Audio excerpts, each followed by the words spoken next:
Assalamualaikum warahmatullahi wabarakatuh. The Honorable Miss Baby Indrianti Nur Pratiwi, the lecturer of academic reading class. In this meeting, I would like to present a summary of this meeting. The topic of this meeting is reading and analyzing a journal article. Let's start with the mindset. The lecturer explained that reading a journal is like exploring a forest. It is not just a field or word, but a map to find solution. Jadi mari kita mulai dari pola pikir.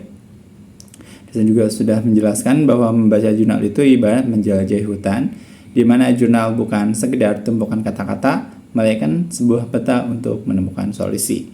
So, the goal is not to read every single word, but to find key information efficiently.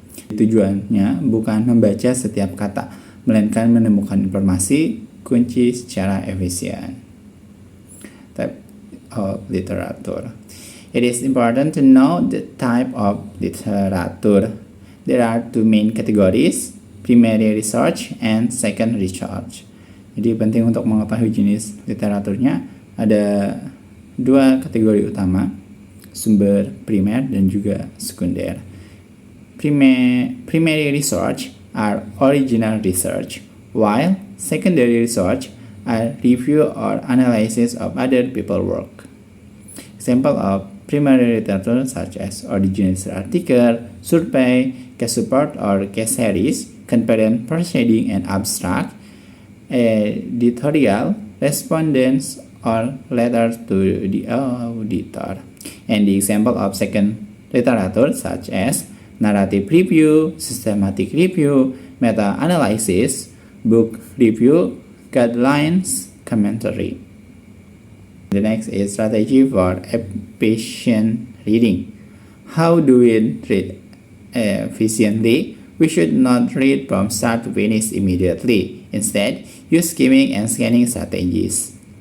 Jadi bagaimana cara kita membaca yang efisien? Jadi kita tidak boleh langsung membaca dari awal sampai akhir. Jadi kita sebaiknya ini menggunakan strategi skimming dan scanning. Start with the title and keywords. If relevant, read the abstract. If the abstract fits your need, then read the full text. Jadi kita mulai dari judul dan juga kata kuncinya. Jika ini relevan, baca abstraknya. Jika abstraknya sesuai dengan kebutuhan kita, baru baca teks secara keseluruhan. To read faster, we must understand the IMRAD structure.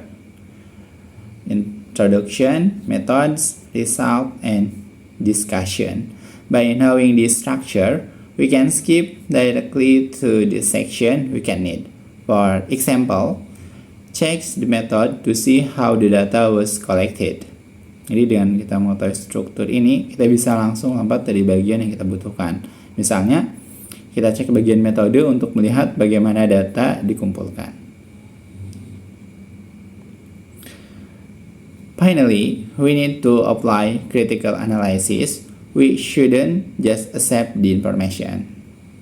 Terakhir, kita perlu menerapkan analisis kritis. Kita tidak boleh menelan informasi begitu saja. We need to evaluate the author's claim, the evidence provided, and identifying the strengths and weaknesses of the article. Jadi kita perlu mengevaluasi klaim penulis, bukti yang disajikan, serta mengidentifikasi apa kekuatan, strength, dan kelemahan, weaknesses dari artikel tersebut. That concludes my summary of the video. Thank you for your attention. Wassalamualaikum warahmatullahi wabarakatuh.